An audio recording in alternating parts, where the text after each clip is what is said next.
reasonable reaction to seeing a mouse in your kitchen? If questions like this have crossed your mind, then you're in good company. Today we'll be taking a closer look at some of the daily habits and social conventions that make up the monotony of life. Let's try and understand why extension cords are always too long or too short. Grab your knitting needles and a blanket because it's time for three old friends to sit around and sew a new patch into their quilt of friendship. So join me, Dion, under the covers with Christian. Welcome to Patchwork. And Josh. Welcome to Patchwork. Now, before we get started, Christian, the other night I was wanting to send off an email to a colleague of ours. It was about 8 o'clock at night, and I was about to shoot off this email to this colleague, and Christian stopped me and he was like, no, don't send it now. I was like, I'm sorry? And, and Christian said, no, let him rest. Let him rest? Let him rest. Yeah. Oh, let him rest. You shouldn't He's send not a an loaf email. of bread. You shouldn't send an email after hours because he'll get interrupted. So I was just thinking, don't shake your head, Josh. I was just thinking about the feeling that I get receiving an email after work hours or before work hours and the anxiety that it gives me seeing that come through. Now, this guy in particular, we know that he's pretty busy at the moment. Yep. So if you're sending off an email at 8 p.m. Yep. and he sees that, maybe he's just sat down after a long day, he's got a cup of tea and he's going, finally. And then he sees that bounce up. Where's the separation for him? Josh, what do you think? I think the onus is on the person to mute work emails. Surely, it surely is. Why? That's surely the argument. Why? Why? Because it's work. And it's anxiety-inducing. Okay. But really, sure. with this, I feel like it's very important to have that separation between church and state, work and play. Yes. They're the tenets of our Westminster system, Christian. And Do you want to contribute to the culture that there's emails just flying off at any but- time of the day? But the difference is Dion, as what this is a side project, there's a lot of out-of-hours stuff. There is no expectation that when Dion sent that email, he's going to get a response that night. It's not an urgent thing. It's like, this is when I'm working on patchwork stuff. I'm going to shoot this off now. But this goes to your thing, Josh, of saying that you didn't want to message me after midnight because you didn't want to wake me up. It's up to me. If I get woken up, my phone should be turned off, right? Nah. It should be turned off. Nah, no Why? way. Why shouldn't Because- phones and emails be turned off? Because they're there for emergencies, right? But then The it's a way that call. we can- What? It's a call then. That's right. So you have to no now... one emails, hey mate, just had a car accident. Can you come and pick me up? No, but the onus should be on all of us to not contribute to each other's anxieties. Keep the messaging, keep the emailing for business hours. I you think reckon? if you're working in a traditional business and you do have those business hours, so in this particular example, welcome to Patchwork, we don't exist within normal business hours. Yes. So for us to send things any time of day, we don't exist. So for us to send a thing any time of day, I agree. If you work a 9 to 5, actually no, I still think if there's no expectations on a reply. So maybe in the email it needs to be, hey mate, whenever you get to this, no rush. No, that but kind why of thing. then why not just send it the next morning or schedule or it to schedule. send? We do have scheduling. That's an interesting point. I just think that the only problem with it, Josh, by sending it to the person is you're relying on them having good command of technology, like knowing how to mute their stuff That's after right. particular hours. That's right. But you're also not considering necessarily the person that they might be particularly anxious about receiving emails and might be proactively also- checking their emails all the time. I don't know. In my job, I need to be aware of particular things happening outside of hours. So I can't mute my work emails Sure. for the really important ones that come through. You I don't want to can't. get an email from Dion asking a very basic question that might be able to wait till the next day. Sure, mate, give it a swipe. Whoosh, gone. No, Gone. no, because the load is there. And Dion, the Ah, load... great. No, because... mental load. How good And is mental load? Mental load is a thing, right? It doesn't matter how easily it is to swipe that message away. It lives there in your brain, eating away at your psyche because tomorrow I've got that additional thing to worry Mental about. load, Josh. Sounds like you need a new job. Josh, have you heard before that concept of mental load? Yeah. It's I get bloody- it. But I think more broadly, you can't necessarily do all the work for the person on the other end of the email. I think it just has to be, the onus is on the person receiving the emails to set it up in a way that's convenient to them. I understand what you're saying, Christian. Yeah. I understand what you're saying. But you can't treat everyone under the presumption that they don't want to get emails. No, but that's the culture that I want to breed. I know that sometimes work exists out of hours, but if you can avoid it, avoid it. I think I have the resolution. And a friend of mine told me the other day, sent me a screenshot of a CEO who sent him an email. And it said something down the bottom in the signature. It said something like, if you get this email out of hours, there's no expectation that you reply. And it was just this kind of this understanding thing. I reckon that's really lovely, that awareness, and baking that in. Then how about this? This solves everything, right? Put on your after out of hours notification that says, if it's an emergency, call me. I like that. So then Does you that mean don't that- have to worry about your emails at all. If it's important enough, they'll call you. But does that mean every night you have to go and turn that on? Set it automatically. You can set it automatically. But how do you guys feel when you send an email to someone and you get that out of office? And what's your out of office email template like? I realize when I get that out of office, nothing that I've sent is really that important. Because it's like, Yeah. if it's so urgent, true. contact X and Y. And I will never contact X and Y. Number one, Yep. I don't want to speak to people I don't know. Number two, happy to wait. Actually, you know what it is? Because if it is urgent, you start with the call. Yeah. You Yeah. don't. If it's urgent, True. you're not starting with an email. True. Yep. Josh, are there any essential elements of an out of office email that you would like to include when you're writing yours? I think you want a friendly greeting and you want some times, and so I will next be in the office at X time. Yep. That's pretty much all you need. Interesting. Hey, actually, no, you got to thank them for the email, don't you? You've always got to thank them for the email. Thanks so much for your email. Do you know what I don't like? People that explain why they're out of office. Like, I'm off sick at the moment. Don't need to know. Just need to know that you're not at the desk. Yeah, that's fair. Christian, anything you'd add to Josh's template? No, I think that's pretty good. I think the Well done, Josh. The less is more. And I think that's true with everything in life. I was having a chat to a friend the other day, and as I was talking to them, they were busy sort of doing something else, cleaning up, and I realized what was happening is they were being overly agreeable to the things that I was saying that made me think, I don't think they're fully listening to what I'm saying. So as I know was talking- exactly what you mean. that kind of thing, right? I wouldn't finish making a point in whatever the sentence was, and they were already agreeing to it. So, for example, I'll give you an example. So, Christian, if you just want to talk to me, Yeah, sure. and I'll pretend I'm the semi-distracted person. It was Sure. like this. Yeah, so we've got this podcast festival coming Yep. up. It's on the 1st of Yeah, great, August, sounds great. 2:15 p.m. It's Yeah, actually the first yep. time the Melbourne Podcast Festival has been hosted wow. in Melbourne. Yeah, I get it. Like, it was that just constantly too much. It wasn't like a interesting. or a yeah. Like, I'm okay with those sounds and like a head nod and those normal communication things that we're all used to. But it was just too much that made me think you're placating me in some way, pretending that you're listening. Do you think that that's just how that person listens? It was too over the top, and I've talked to them before, and it didn't happen. There you go. Interesting. Yeah. Okay, so you think they were distracted. How did you feel when you could hear already that they were doing things as you were talking to them? I think I was just like, this is either that disinteresting to you, so I don't know why I'm bothering. That was my main feeling. I I, didn't- was like, whatever I'm saying now, you are completely disinterested in, which is fine. Nah. Let's move on. That's not what it was, I don't reckon. I reckon, just in terms of what you've said, I think they were just overcompensating for the fact that they would have thought, he thinks I'm distracted, but I'm going to reinforce that I'm actually not distracted. I'm really, really listening. I think it's that. I think they were just concerned with the... yeah, but how can you do both? How can you do the things, agree, and then also interpret what's being said? You know what I need? I need a little pop quiz after the conversation. Yeah, Yes. I was thinking that. Yes. at the By the end. way- That's great. Yeah. So Perfect. when Every that's- conversation should have a pop But, quiz. but I think the way, so when I'm being an active listener, I always think, okay, make sure that when the statement's been made by that person, whatever it is, that you ask a question back.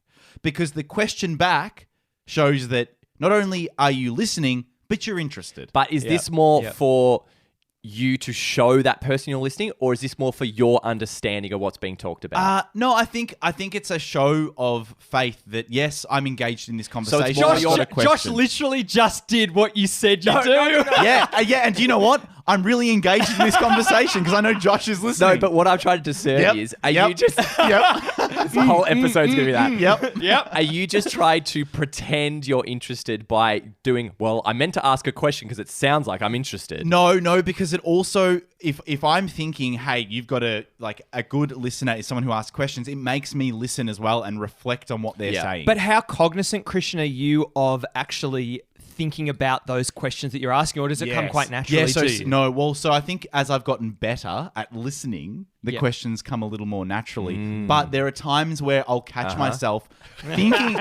thinking of the questions and not listening. Yeah, great. Shocking, isn't it? And I do that as well. Yeah. It's shocking. Well, there's a moment, right? Your brain ticks over. Yep. And I used to work with a guy, and it was hell. The easiest way to describe it, it wasn't a conversation. It was him waiting to talk. And it was just the whole time I could tell he's just got his thing in his head going, all right, come on, Josh. I want to say my bit now. Yeah, it's so. And what I do in that situation is I write down my point because I know I'm going to. You write it down? I write it down. If I've got something I want to say in a conversation, just sometimes. So if you'll it's at pull your work- phone out? No. I'll okay. pull my pen out and then I'll write on my phone. And then in a distracted fashion go, yeah. That's right. But I like to write it down because I know that I'll forget my point. But more importantly, I don't want to be thinking about the point that I'm making Yeah. when that person is talking. Yeah. You shouldn't be doing that. What you have to say generally is likely not more important than what's being said at the time. How willing are you two guys to let a point go when the conversation moves on? That is such a good question. That is. Let's just end this show now. We're done. Say like I often find it I mean, happens we that grapple with that every fucking episode. Yeah, we don't do. I know, We but we've actually never do. talked about Josh. That's such a good question. So it's kind of the idea, I guess you're at a party or something and you're in a group conversation and you're waiting for you've got your thing. You're like, oh, this is an important thing. Someone else comes in and it moves on a little bit. Are you Yep. going back? Yep. Are you going back to the other point? Oh, I'm not happy about it. I'm not happy about it letting it go, but you do seem like a selfish idiot if Yeah. you're like, I actually had something to say about... Yep. I'm going to level up on that, Josh, and go, what about if you're in a group situation, you've thought of something funny to say, and you're just waiting for that time, waiting for that gap, and the gap doesn't happen? Do you just dispense of it? Sometimes I did it the other day. It was a tough choice. Honestly, Yeah. it's more difficult if you've got a zinger of a joke. Oh. If it's just an interesting tidbit, whatever. I'll tell you the strategy is you casually bring the conversation back up, so you reset up the joke. Lay a little trap over Yeah. here for you guys. You walked right into it. Here's the part of the convo you missed. But it's yes. It's really interesting though. In that moment where you're weighing up, hang on, is it too late or have I still got time? In that moment, I feel like I'm going, is this going to make any contribution to these people's lives? Yes, exactly. Is this For your own something useless, validation, isn't it? or is this just a shitty dad joke that I'm making? Yeah, exactly. Is it for my own validation? But yes. that's with making jokes in conversation anyway. Yeah. Like the idea of making a joke in a conversation is pointless when you think about it. Like, why are you doing it? Yeah, let's live humorless lives. No, I know what but you're saying. I know what you're saying. I was just making a joke.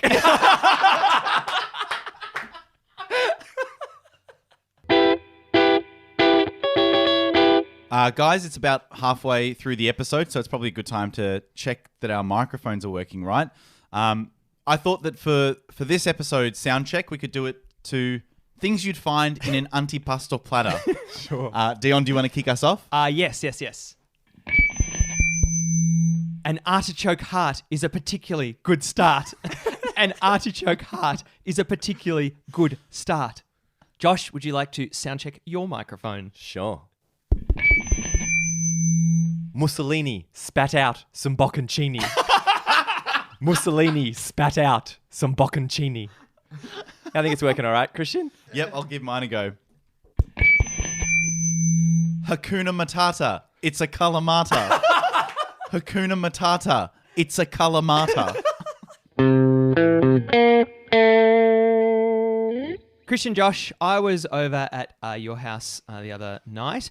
It was a lovely time, and I was over there because we were going to do a live stream on Instagram. For those who don't know, we do that periodically, so make sure you follow us on social media. But one thing was, I noticed that you guys were in the kitchen, and there was a little bit of a rumbling across the floor. I sort of noticed something, and you guys sort of tracked it, but I don't think you said anything. I was like, what the hell was that? And Christian, you said, it's a mouse. And I said, I'm sorry? And you said it's a mouse. And a discussion ensued where I felt like I was an idiot because I was raising an issue that there was a mouse, presumably mice, in the heist. And I was shocked because it's this weird feeling where you're right. Josh, you might have this feeling regularly, but you're right. But I was stunned because the thought of having a mouse in a house is such an incredibly bad idea that I wanted to know from you guys, what's the background? What's the name of the mouse? What's the background to all this? And why the Christ is it not an issue for you? So the way you reacted was if it was the first. It's outrageous, the thought of a mouse being in a house. Running across the kitchen. It's outrageous that you guys are like, oh yeah, it's the mouse. No, not the mouse. We know we've got probably mice. Can I Yes. go against you, Christian, to say I thought that Dion's reaction was perfectly reasonable and ours was weird. The fact that we were like, God. yeah, it's the mouse. Like, Yeah. it's weird that we're completely okay with it. But for me, this mouse is just trying to live its life. These mice, To be fair, Perhaps could be mice, could be mouse. they multiply, Christian. They go nuts. like rabbits. To be fair though, Dion, it's not like we see it every day. No, I'm saying I haven't seen a mouse for Yeah. months and months. Oh, Yeah. This year you haven't seen a mouse. No, I don't think so. We'll get occasional updates from a housemate being like, saw the mouse in the a kitchen. what, mate? A mouse, mate. Thank you. Sorry. Just nipping to the kitchen. You guys want anything? No, I think Dion had an appropriate reaction, and on reflection, I feel like we're too comfortable with the fact that there's a mouse running rampant in our house. Well, that's the thing, though. They're not running rampant. Yeah, that's true. They scurry. There's occasional scurrying. I'm not doubting that. But also, we're in a very, very old property in an area where there's known to be lots of mice. What is the attraction of mice to aged properties? Why is a 100-year-old home more likely to have a mouse in it? Holes in the walls, right? Yeah. Right. So get those holes plugged. What do you mean? Get those? We don't own the place. Report that you have mice to your real estate agent, and they might do something about it. Do you know, speaking of plugging holes, apparently in one of my old other share houses, there used to be an ant problem, and apparently a bit of steel wool in the hole stops the ants. Oh, that's nice. So it's steel wool all across my bedroom. Christian. So your thing is that I don't have an issue with it. I don't have an issue because the mice. For me, I'm actually thinking, drop some food on the floor. That mouse is going to come and clean it up. No, you're That's not true. That's not true. You had us then, Christian. I think I would have a greater issue if I ever saw mouse droppings around or if any of our food got eaten into. Okay, None of okay. those things happen. Okay. Let me tell you some things about mice. Okay, do you want a bit of a school on mice? A school of what is the collective noun for mice? Mice. Yeah, a computer lab. Is it a pack? A packet of mice. Packet. A cheese of mice. I was thinking, and I got home that night. I got home and I was like, "Hang on, this isn't right. This is not right. This is wrong? This is a health. Yeah, that's the one. This is a health and safety concern. So here's a few little facts about mice. Mice can breed all year round with one female able to produce 5 to 10 litters per year. There'll be one that you care about, Christian. That's fine. How many litres of mice? Yeah, I know. 5 to 10 litres per year. With an average of 6 to 8 babies per litre, a family of 6 mice can multiply into 60 over the course of 3 months. Great. They can make you very sick, and they can still spread disease such as hantavirus, salmonellitis, listeria through urine, dropping saliva, and nesting materials. Hang on. They can destroy your home. Mice love chewing on wires, and when they're in your walls and attic, they have full access to electrical wiring. You better believe they're nibbling. What are they, electricians? The mouse is typing on a keyboard. I'm in. That's why our front porch light works now. Can I tell you something amazing though? When I was reading this on this website, they said they love chewing on wires because they love to keep their teeth short. What? That's the reason they also Why are floss they as well. impervious to the electrical current? I don't know. I love also the idea that they've surveyed the mice. Hey guys, what's with the chewing of wires? Oh, these teeth. Here's another fact. According to the Illinois Department of Public Health, great. 25% of all fires attributed to unknown cases are started by rodents. So there's Jesus. fire damage. They'll chew through everything. The wire chewing is that's the most compelling you've brought up so far because it's invisible to me. Yeah, but The other stuff, I'm waiting for visible signs. they eat 15 to 20 times a day, and they'll make their they usually make nests near a food source as well. There's heaps of this stuff. The You thought- guys don't know if a mouse has gone into your pantry and eaten your shit. You've got no idea. No, that's right. We don't have any idea about that. But Yes, we do. What do you mean? None of my stuff has been eaten into. There's no holes in boxes. Stuff's in glass jars. No, maybe they're opening the packet and grabbing a couple of chips. and then sealing it up. As a mouse, how many chips should you take from a packet of chips that's in the pantry? At our place is a little podcast with 3 white male mouse. We have to upgrade the equipment. Why? John keeps chewing through the wires. Lots of compelling reasons there. No, aren't no, there? there's not, because they're mice. We know that we live in harmony with mice, just like you would probably have mice at your place, Dion. No. Yes, you do. No, we don't. 100% you would, and Maybe you just wouldn't know it. Maybe outside. But Yes. you know it. That's the point. You know that you've got them there. I'm happy with them being there. They're not multiplying. They're not You don't know causing this. damage. You don't know they're not Not my multiplying. place. I'm not going to be there forever. Not my place. Oh, I thought you meant it's not my place to intrude on their multiplication. How about foxes, though? I have no idea. Wait, you've got foxes as well? No, but like suburban for the mice. foxes. Suburban foxes, though, I see them occasionally at night. No idea what they're doing during the day. Where do they hang Yeah, out? Great That's point. funny. Very good point. Where do they hang out? I reckon just near water. Bus stops. Your place. Yeah, our place probably. Good Yeah. food source. Plenty of mice. Okay, so let's say, Dion, that the mice scurry every once in a while. Yeah. How do you feel about a mouse versus a cat? Inside. Inside. Yeah, well, I mean, what? What do you mean? Well, In what are sense? you okay if someone had their pet inside? Yeah, I'm fine with it because it's usually gets wormed and it doesn't spread disease. And there's Okay, so your biggest concern is the spread of disease. And the eating and everything. Spread of disease, getting into the pantry, droppings. A cat, no, they're completely different. The only similarity is legs. I'm hearing it now. You need a, legs. you need a little bit of mitty litter just for the mice. That's great. Oh, that's a fun idea, isn't it? Brushing your mice as well. But so the idea with the domesticated pets, right? It's that the cat or the dog, it's got a place to shit, right? It's Yep. not doing it indiscriminately throughout the house. Yeah. For most people. Yeah. For most people, That is yeah. the difference between a wild animal and a domesticated one, Josh. yeah. Yes. So there's a big difference for me, Christian. Do you put them kind of the same? I think that I'm comfortable having a mouse running around every once in a while because I was comfortable having animals inside growing up. And I know that they spread disease, but I guess I've just never experienced that disease. Yeah. There you go. Yeah. Like, if I had some form of salmonella poisoning or whatever you said Yeah. on that list by now, I'd probably go, let's try to get rid of these mice. But it seems as though they've said, We're living in harmony. yeah, we're living in harmony here. Let's not disease them. What about if you had a bat in your house, Christian? What if I had a bat? Yeah, if you had a bat flying Be around fine your with house. the bat. You'd be fine As with long that? as there's no pangolins around. We've broached the subject. First time in Signature, you had to get it out. Year and a half in. Welcome to Pangolin. Hey guys, just quickly, do you eat soup or drink it? I was just thinking about it during the week. Did you have a soup that you were consuming that triggered this? Nope. I saw the word soup. And And I was you like, am I thought- going to drink that word or am I going to eat it? I don't want to raise the obvious question here of whether it's a chunky soup or a liquid. I mean, you soup, can. It's a but I guess very- we're going to have to. Yeah, Because yeah. you've asked the question. It's a Dion. safe space. I think that I eat soup because soup is normally consumed Yep. at mealtime. What about if it's out of a mug, Christian? Because that's the key. I think that's the key. Oh, the receptacle yeah, that you're shit. drinking out of, mug or bowl. Because I was going to bring up straws, and you're Oh. not drinking soup through a straw.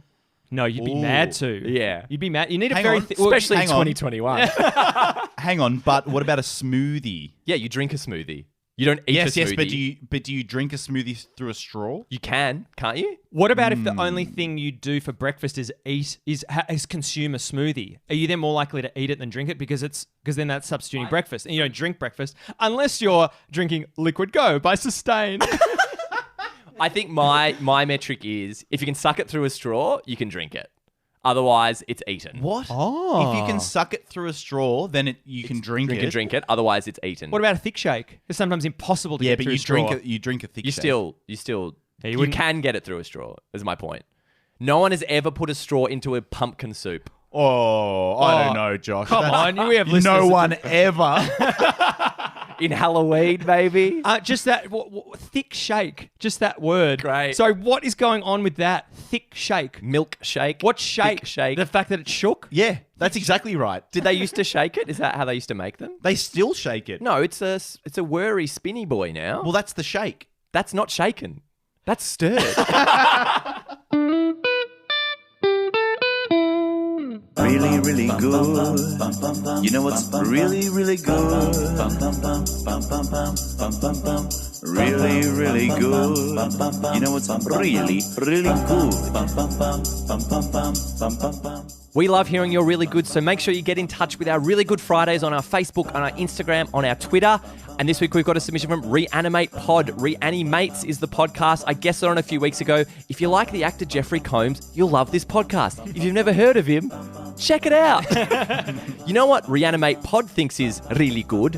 When the song you're listening to in the car finishes right as you pull into the driveway. Really good. Really good. And you know what Emily Britzi thinks is really good? Ordering a takeaway coffee and receiving a free little sweet biscuit to go with it. Really good. Really good. And you know what Leon Sue thinks is really good? When you boil just the perfect amount of water to make a cup of coffee. Oh, really good. Really good. Really good. You know what?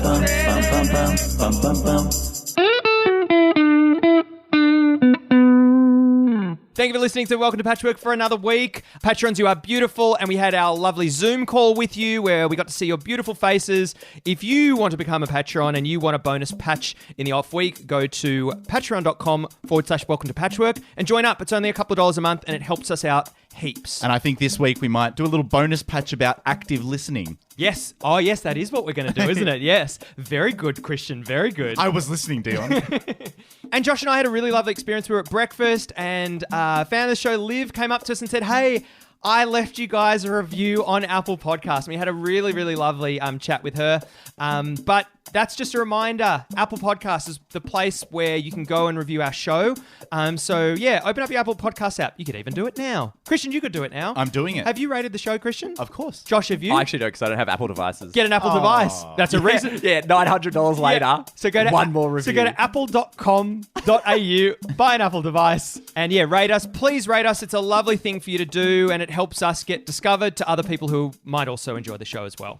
As we do every week, we sew a new patch into our quilt of friendship. Josh, what patch did you sew into our quilt this week? Thank you, Dion. My patch this week is me saying something not particularly interesting or engaging, but you guys agreeing with it the whole time. Yeah, really good. Really good.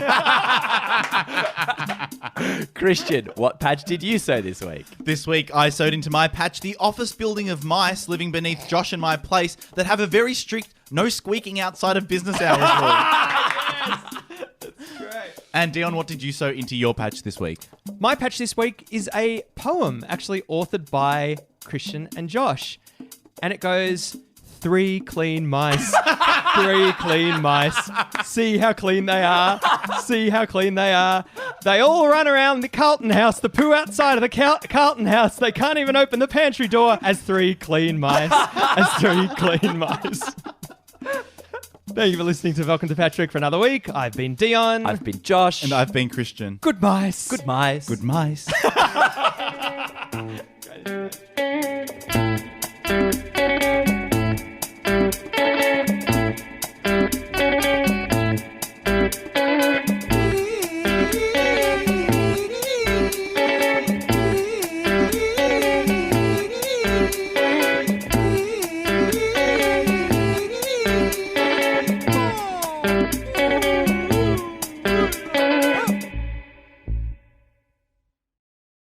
An anti-choke heart is a particularly good start. An anti-choke heart is a particularly good start. Artichoke. I wrote anti-choke. Mate, what the fuck? I didn't even notice. It auto-corrected Anti-choke. it. That's great. All right, let's do that one again. Okay.